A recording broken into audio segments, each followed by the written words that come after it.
হ্যাঁ, বলছি প্রথম যে প্রশ্নটা আমাদের সেটা হচ্ছে কাশ্মীরে যে ঘটনাটা ঘটলো তার জন্য ভারতবর্ষের যে প্রশাসন মানে ভারতবর্ষের সরকারকে কি কোনোভাবে দায়ী করা যায়? যেটা বিভিন্ন বিরোধীরা বলছেন যে 36 ইঞ্চির কোমর নিয়ে বা 36 ইঞ্চি ছাতি নিয়ে কি করলো, জঙ্গিরা আক্রমণ করে দিয়ে গেল, বেকার ছেলেমেয়েরা প্রাণ হারালো। দেখুন, কাশ্মীরে রাষ্ট্রপতি শাসন উমর আবদুল্লাহ থেকে শুরু করে সুপ্রিম কোর্টে কেস করছে। কেন্দ্র রাষ্ট্রপতি শাসন জারি করেই রেখেছে, কিন্তু সুপ্রিম কোর্টে তারা কেস করে যে দীর্ঘদিন রাষ্ট্রপতি শাসন জারি না করে ওখানে সাংবিধানিক অধিকারে ওখানে ভোট হোক, নির্বাচন হোক। এখন সুপ্রিম কোর্টের অর্ডার কেন্দ্র সরকার মেনে নিল, ওখানে নির্বাচন হলো। নির্বাচনে ওখানে এখন যিনি মুখ্যমন্ত্রী তিনি রাজ করছেন এবং পরিবেশটা এমন ভাবে হাওয়া তুলে দিল যে কাশ্মীরে শান্তি। যেমন মমতা ব্যানার্জি বলে বাংলায় শিল্প করো, শিল্পের পরিবেশ খুব ভালো, শিল্পের পরিবেশ একদম ওয়েলকাম। কিন্তু এই একটা খুঁটি পুঁততে গেলে তৃণমূল গিয়ে হাজির হয়ে যাবে, এই আমি এখানকার নয় তো বাড়ি ফেলেছিস টাকা দে। পরিবেশ ঠিক সেই রকম ভাবে ওখানকার মুখ্যমন্ত্রী এমন ভাবে ভাসমান করে দিল যে কাশ্মীর পিস। ভারতবর্ষ থেকে ওখানকার মেন মানুষের উপযোগ্য অর্থাৎ পেশা, কারণ কাশ্মীর ভূস্বর্গ, প্রত্যেক মানুষেরই ভূস্বর্গ দেখার আকাঙ্ক্ষা থাকে, আশা থাকে। তো কাশ্মীর যখন শান্ত তাহলে ভূস্বর্গে যায়, সেই হিসাবে ভূস্বর্গে বেড়াতে গেছি। কিন্তু বেড়াতে গিয়ে আমরা কি দেখতে পেলাম, বেড়া টপকে আচানক পাকিস্তানের সন্ত্রাসবাদী এসে ওখানে খুন করে দিল 28 জন, 26 জন সনাতনী, 2 জন মুসলমান। আমার বক্তব্য কোন ধর্মের সেটা নয়, আমার বক্তব্য আমার ভারত মাতার সন্তান, আমার বাংলা মায়ের সন্তান কিছু গেছে। তাহলে এই সন্তান যখন গেল, কোল খালি হলো, ভারত মাতার সন্তানের কোল খালি হলো, বাংলা মায়ের সন্তানের কোল খালি হলো। তাই এর জন্য ভারতবর্ষের মুসলমানদের যারা এই কাণ্ড ঘটেছে, সে যে জাতি হোক, মুসলমানই করেছে, তাহলে তার মুসলমানদেরকে বলছে এর জন্য নিন্দা প্রকাশ করো, মসজিদে অ্যানাউন্স করো যে এর জন্য আমরা ধিক্কার জানাচ্ছি পাকিস্তানকে।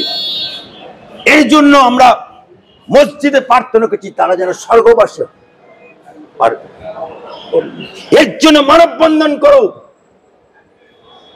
কিন্তু আমরা কি দেখতে পাচ্ছি, উল্টে বিরোধী দলগুলো ঢেরা পেটাচ্ছে। আরে ভারতবর্ষের মানুষ, ভারত মাতার সন্তান গেছে, বিদেশিরা আক্রমণ করেছে, সেখানে এক হয়ে লড়াইয়ের দরকার, পিঠে পিঠ দিয়ে সে যে সরকারই থাকে। তাই আমি ভারত সরকারকে বলবো, স্বরাষ্ট্রমন্ত্রীকে বলবো, প্রধানমন্ত্রীকে বলবো, এনাফ ইজ এনাফ, এনাফ। পাকিস্তানকে ইমিডিয়েট ইটের জবাব পাথরে দাও, গুড়িয়ে দাও পাকিস্তানকে, জলসে দাও।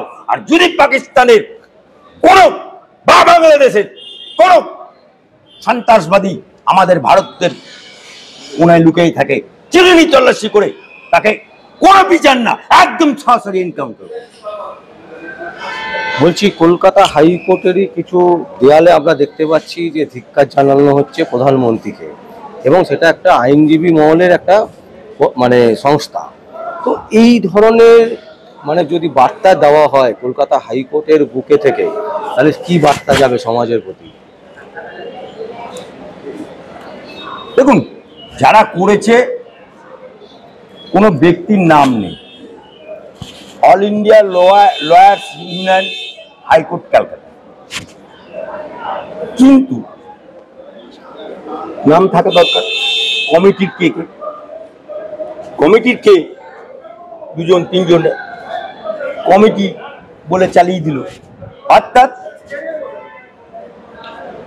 জলে নামবো বেনি ভেজাবো না, জলে নামবো বেনি ভেজাবো না, জলে নামবো বেনি ভেজাবো না, এই ধরনের প্রস্তাব।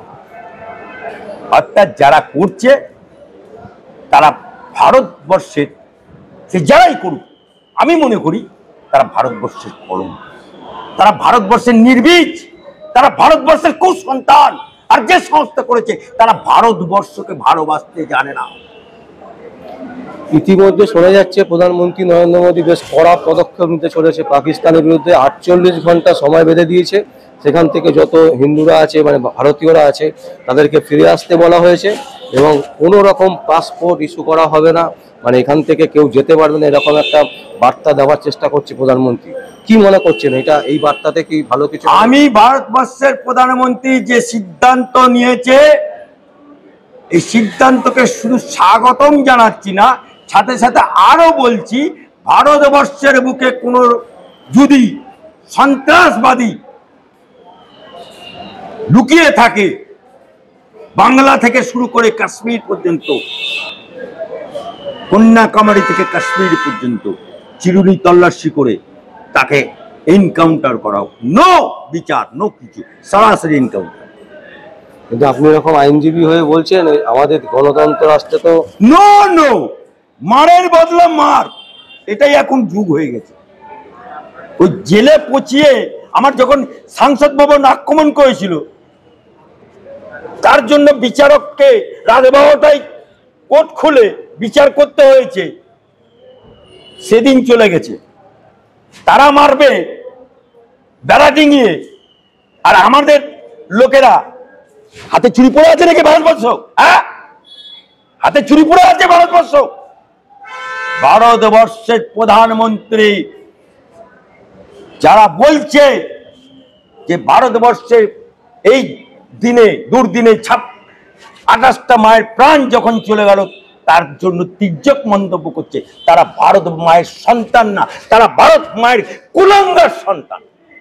তারা ভারতকে ভালোবাসে না, ভারতের মাটিকে ভালোবাসে না। তারা শুধু সেই একটা কথা আছে, হয় কালীকে ডাকতে হবে নাহলে আল্লাহকে ডাকতে হবে। এরা কালীকেও ডাকে, আল্লাহকেও ডাকে, কেলে আল্লাহর লোক।